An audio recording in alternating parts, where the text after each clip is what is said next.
Hello and welcome to a video in which I'm going to demonstrate configuring Pro Tools for use with the new internal Dolby Atmos renderer. And this is for an SCOM Control-C where we have a 7.1.4 system to listen through.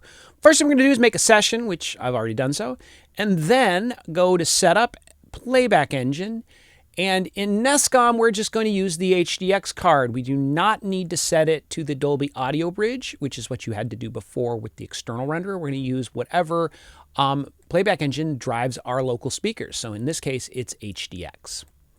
One thing I'm going to do here is set up the S6 console. This is not necessary for Atmos mixing, but it's nice to have it up and running, the console here at school.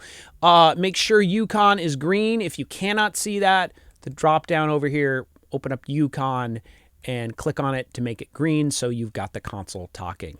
If you don't have the console, that's fine, but here in the room, Control-C, you want that working. Next thing is go into the I/O and open it up under Setup. And as a general practice, I like to clear out and delete all my I/O when starting fresh. So I'm going to click on one I/O band under the Input tab and going to select all, Command A, and I'm going to delete. There's a delete button here, delete path. Moving to the next tab, outputs, I can just option click, which selects all, and delete. And it might warn me that we're using that monitor path. That's okay, we're gonna go back and set that up. Same thing with buses, let's clear all those out. And when we get to Dolby Atmos render, I'm also gonna close out all and delete all those existing objects. If you haven't done so already, you definitely need to turn on Dolby Atmos, and it may warn you, hey, you don't have your I/O set up yet, and that's what we're working on, so hit OK. And of course, you need to set it to internal renderer, not external renderer. I do have a video on that as well if you're interested. And once you've done that, you can go back and set up your input tabs. So I'm going to create a just hit the default here and give me some inputs in case I need to record something. For my outputs, I need to make sure I set the output format to match my speaker configuration. Here at NESCOM, we're doing 7.1.4, so make sure it's set to that. Your path order is important. In here at NESCOM, we're using 7x4. It needs to be set to Dolby because that is the order of speaker channels we have. Once you've done that, you can hit default and it will create me an output here that's 12 channels wide, the 7.1.4 main output. That little speaker there tells me that that is what the Dolby Atmos renderer is going to use for the monitor path. You can change your monitor path down here to different paths, but you want to use this big one here, the main, because that's what's feeding the speakers. Next step, go to bus, hit default, and we just added some extra buses there so we could do mixing off to reverbs and that sort of stuff, sends and returns and all that. It's back to the Dolby tab. Now's a time to hit, I'm going to leave this on create stereo objects. I'm going to hit default and it's going to create a whole bunch of objects for me to use for mixing. And a couple other things here to work on. The live loudness that's hard to say, re-render, live loudness re-render, set it to 5.1 so we can monitor loudness. And in the moment in this video, we're not going to talk about binaural, but for your headphone, well, that's another video to discuss how that works. Lastly, let's go back to bus and set the default output bus for anything mono. You make a new channel, you make a new track or an aux return or something like that. When mono ones are created, they will automatically feed the bed 1 through 10. This will save you some headaches. And anything stereo you create will also automatically go to the bed. Excuse me, I missed that there. Stereo bed 1 through 10. With that all done, let's hit OK. And we're ready to kind of play with it. Actually, there's a couple things you got to set up. I like to set up, and you should as well, a new Command-Shift-N, a mono master fader.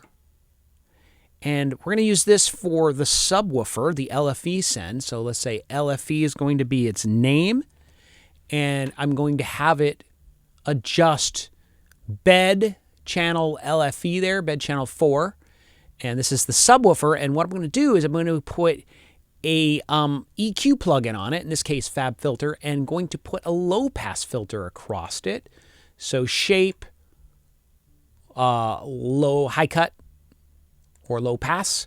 And I'm going to set it to be about 150 hertz. So this way, any energy that's sent to your sub above 150 won't get recorded, won't get sent through the renderer. So if your renderer makes a headphone mix or gets played back on a television or something, the subwoofer channel, the high frequencies in the subwoofer channel don't get heard. This way they're cut out before they're ever sent to the sub. So that's very important. And let's see, what else do I got to do here? Oh, let's create a loudness meter as well. We're going to create Command-Shift-N, a new 5.1 aux input. And this is kind of interesting what happens in Atmos world in order to measure loudness across 128 different objects is they fold all the objects down into a 5.1 mix and measure that for loudness. So I've got a 5.1 track here. I'm going to send it to nowhere so we can't actually hear it. You can always turn down the fader if you're super paranoid. I'm going to name it loudness. And this one is going to be sourced from this re-renders tab, loudness 5.1. And this is where you would put your loudness meter. So a good loudness meter to try here. Here at Nescom, we use the U-Lean. It's free. It's great. And we use that. And make sure you set it to 5.1 ITU. That has the channel count that we use here at school, the Dolby channel count. And then with that going, we should be ready to do this. I think it's time to test this. I'm going to test it by creating a mono aux input. And it's got to be an aux in. Mono. There we go. And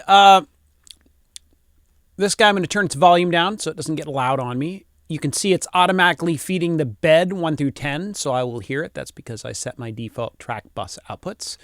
And I'm going to instantiate a signal generator plugin under Other Signal Generator. Set it to pink noise. And if you haven't done so already, make sure you can see objects here. Objects really important to see in the mix window. You go down here and make sure objects are on. And let's bring it up. See if I can hear it. And I cannot hear it because I muted the speakers. Okay, unmute the speakers, bring it up. There it is. And I can pan it around and hear it all around me. So it is working. Now, important thing to note here is that you still have the renderer window, which is under Window Dolby Atmos Renderer. This gives you a lot of information about your Dolby configuration. So you can see as I pan this here, it's changing. You can see the information changing in the bed. You can also see it over here. You can see your master meters. But really important is up here in the upper left, monitoring needs to be set to, in this case, I want it set to the highest channel count so I can hear this in 7.1.4. But if I lower this to a different setting, perhaps 5.1, I would hear as it would be in 5.1. Or if you're mixing on headphones, you're going to put these to stereo or binaural. So this is really important to get that right, or that can throw you off. So it's obviously working for me. I do want to check loudness to make sure loudness is working. I'll bring this in the middle. It'll feed lots of channels at once. And I'm going to open up my loudness meter that I've set up, the U-Lean, and I have to press play, and I can see a loudness reading of -34. So it's working right now. So there you go. I hope this helps you get things set up for using the internal renderer in Pro Tools. Have a great day. Talk to you soon. Bye-bye.